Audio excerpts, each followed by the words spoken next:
वो सरकार का हिस्सा है। और हमारी सरकार बनते ही हमारी प्राथमिकता, मुख्यमंत्री जी की प्राथमिकता बिल्कुल साफ थी। वो हमने ये चीज फैसले करके दिखाई कि हमारी सरकार कर्मचारियों की हितैषी है।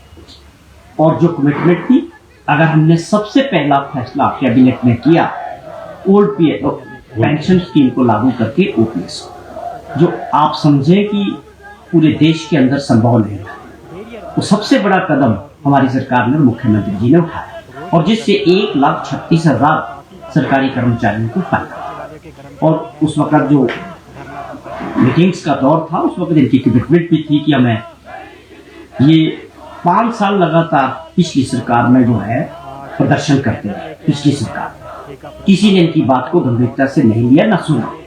लेकिन हमारी कांग्रेस पार्टी की ये कमिटमेंट थी कि सरकार बनते ही हम आपके इस फैसले को लागू करें। और हमने किया। हम देश के अंदर पहला राज्य बना, हिमाचल प्रदेश, कि हमने अपने कर्मचारी भाइयों की जो समस्या थी, और बहुत बड़ी समस्या थी, आप समझे कि जिन लोगों को 3700 रुपया पेंशन मिल रही थी नई स्कीम के तहत, उनको ओल्ड में आने के बाद 37,000 रुपया पेंशन मिल रही है।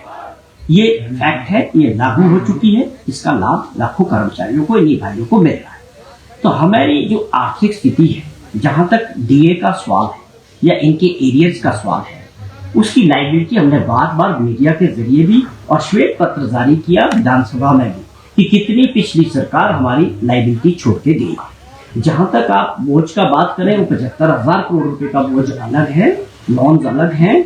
उसके अलावा 10,000 करोड़ रुपए के ऊपर की जो देनदारियां, वो केवल सरकारी कर्मचारियों की और पेंशनर्स की पिछली सरकार छोड़ के गई। हमारी सरकार ने और मुख्यमंत्री जी ने इस बात को जिक्र किया कि हम इसको देने के लिए प्रतिबद्ध हैं, बार बार इसका जिक्र किया। और 15 अगस्त को उन्होंने 75 साल से ऊपर के जो हमारे पेंशनर्स हैं, उन लोगों के लिए 28,000 लोगों के लिए उसका जो एरिया था उसको क्लियर करने के लिए 200 करोड़ रुपए का प्रावधान किया, घोषणा की। वो चाह रहे हैं कि हम इसको धीरे धीरे करें। लेकिन जिस प्रकार की आर्थिक स्थिति वो सबके सामने, पैसे का इंतजाम करना है, और उसके बाद इनका एरियर की बात करें या डीए की बात है, वो दे दी। मुख्यमंत्री जी ने थोड़ा समय की बात की थी कि थोड़ा सा समय मिलेगा, हमने देना है, बिल्कुल जायज बात। लेकिन जिस प्रकार से कर्मचारी भाइयों ने प्रदर्शन करके अपना पहले दिन जो रुख अपनाया, मुझे उसको लेके काफी अफसोस है। ये ऐसी संभावना नहीं थी।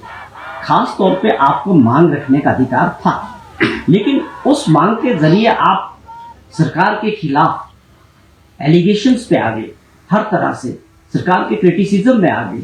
और आप जानते हैं कि आर्थिक स्थिति सेक्रेटरीट में बैठे हुए लोग और एम्प्लॉय से बेहतर समझते हैं, और सरकार, हमारी मुख्यमंत्री फैसले ले रहे हैं, कड़े फैसले ले रहे हैं। वो आपके सामने है कि किस प्रकार से बिजली बोर्ड को बचाने की बात हो रही है, एचआरटीसी को बचाने की बात हो रही है, दूसरे बोर्ड्स एंड कॉर्पोरेशंस हैं, उनको मीटिंग्स लेके मुख्यमंत्री देख रहे हैं कि जो लॉस में लगातार घाटे में चल रहे हैं, उनको किस प्रकार से मर्ज करके और क्या तरीका रहे कि जिससे ये बोझ कम हो।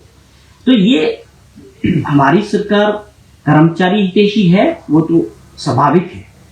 और हमें इस बात का अफसोस हुआ कि जिस प्रकार का रवैया सेक्रेटरीट के कर्मचारियों ने अपनाया और जो भाषा का प्रयोग किया, मैं समझता हूं, मैं मुझे और सरकार को